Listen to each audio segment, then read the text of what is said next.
All set?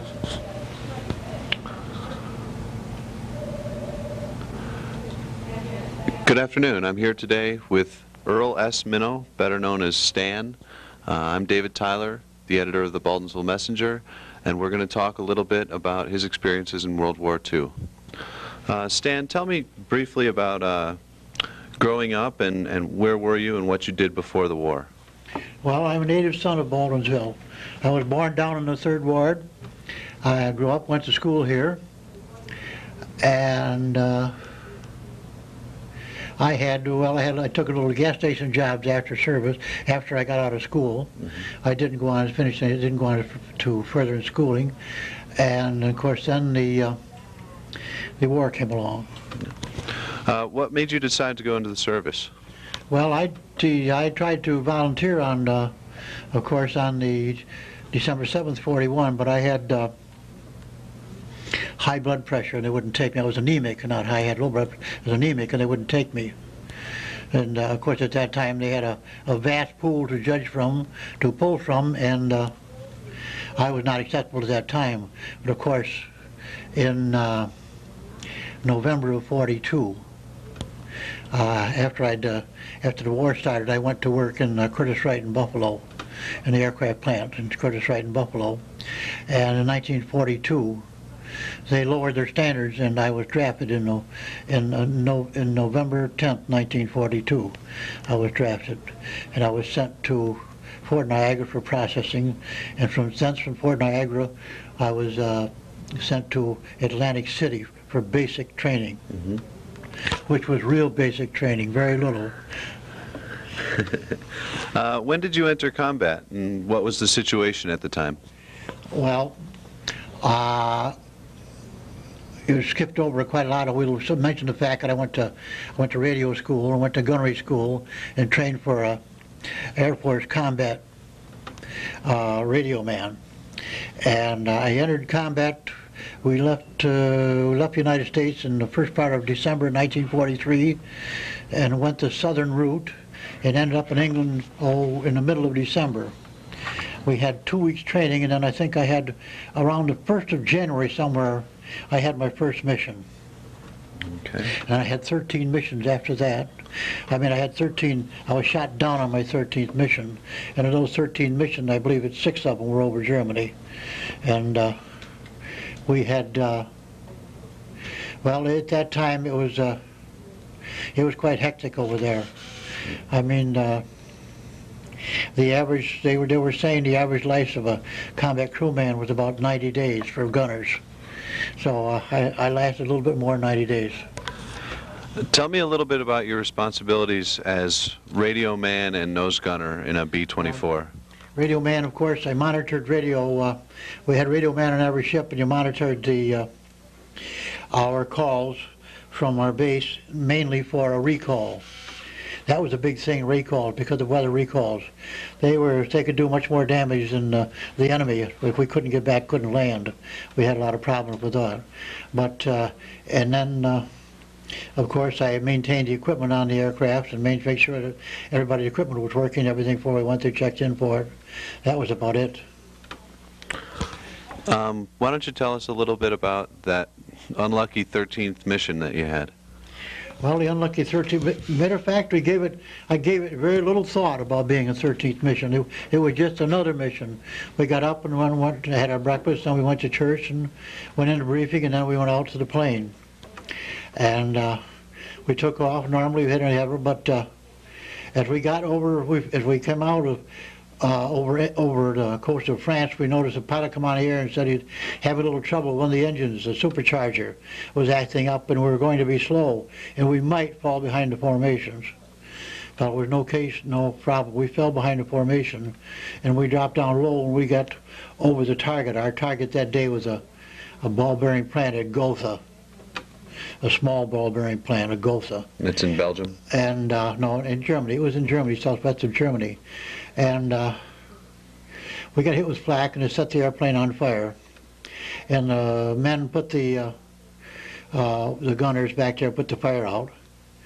And On our way back, of course, we dropped way out of formation, and the fighters come after us, the FWs, 190s come after us, and they managed to kill both of our waist gunners.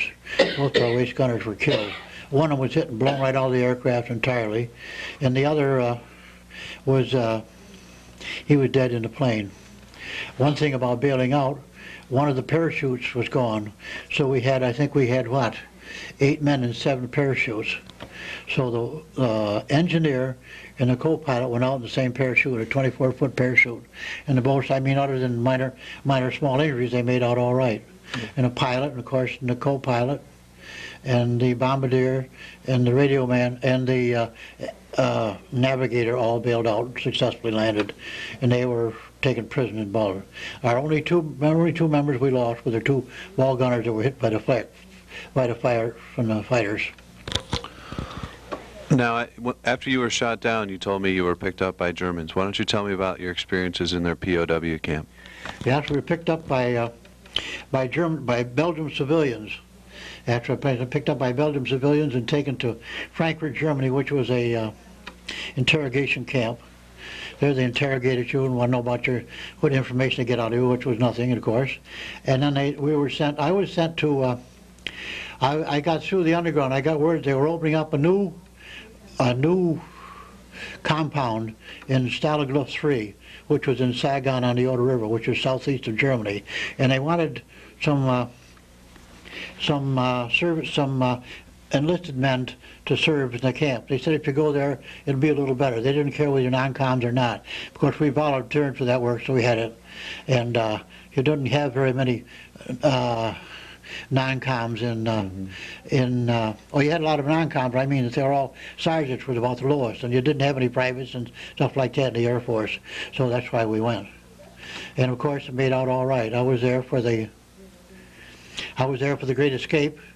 That was the Great Escape with the British compound right next to us. And I was there, I got there, and I think I got there on the 3rd of March in 1944 rather. 3rd of March in 1944. And we lived there with the help of Red Cross parcels and our German rations. We managed all right. We managed to maintain our weight. Most of us maintained our weight and everything like that. And in January 30th, 29th to 30th, 1944, we were evacuated in front of the Russians coming. They didn't want the Russians to get the American prisoners. We were evacuated, and we ended up down in Moosburg at Stalag 7A. And that's where we were liberated on April 29th, 1945. And at that time, I had enough of the camp, and they took the guards, German prisoners took off, and they put MPs on the fence. So I went in town and hooked up with Red Ball Express, and I rode up the Rhine River and stayed in with the GIs camps and ate in their kitchens, you know, the Red Ball Express drivers. I made one give me $10 for spending money. And I turned myself in on, I think it was the, when was it? I think it was just before the war ended, May 9th, I think it was. I think I turned the 7th or 8th of March. Sometimes I was up 3, 4, 5 days I was on that Red Ball Express. Of course, they traveled fast, and they went right along, so we didn't stay too long. But I said 3, 4, 5 days. And of course, then I was sent to Camp Lucky Strike, and we came back. I left in June, first part of June in 1945, and there were 17 days on a Liberty ship. Went into, come back to Fort Dix, and from there we were processed and sent home for 30 days. Then I was sent back to Fort Dix, where I was stationed there for a while, and I was released in October 10th, 1945. What did it feel like to be liberated from the camp when you finally saw free Americans again? Well, it was a very happy occasion, because we'd had a lot of rumors. We had rumors, and matter of fact, I had a paper, a German paper, that Hitler wanted to shoot all the German prisoners of war. especially after that. He thought they were involved in that attempt on his life in 1944, and at that time he wanted to shoot them all. I was very glad. It was a sense. It was very relieving. It was, and that's about all I could say for it. It's very relieving. I was younger then, and I was still, just as a good American boy would do. I made out the best I could and did freed. I was real happy. Did you ever have any regrets about being in the service, or were you proud to serve your country? I felt that I felt I had to do my part, and I felt I did my part. I was very glad that I could do it, that I was able to, and had well enough health to do it, and I never had it. I can't say that sometimes I didn't wish it, but I mean, as a whole, like that. We all have these moments, when we say that, what am I doing here? Yes. Tell me about some of your experiences after the war, what you did, and tell me about your family. Well, I came back and joined the 5220 Club. That was while you were searching for a job, and of course there were quite a few jobs, but not too many, so I went back to school.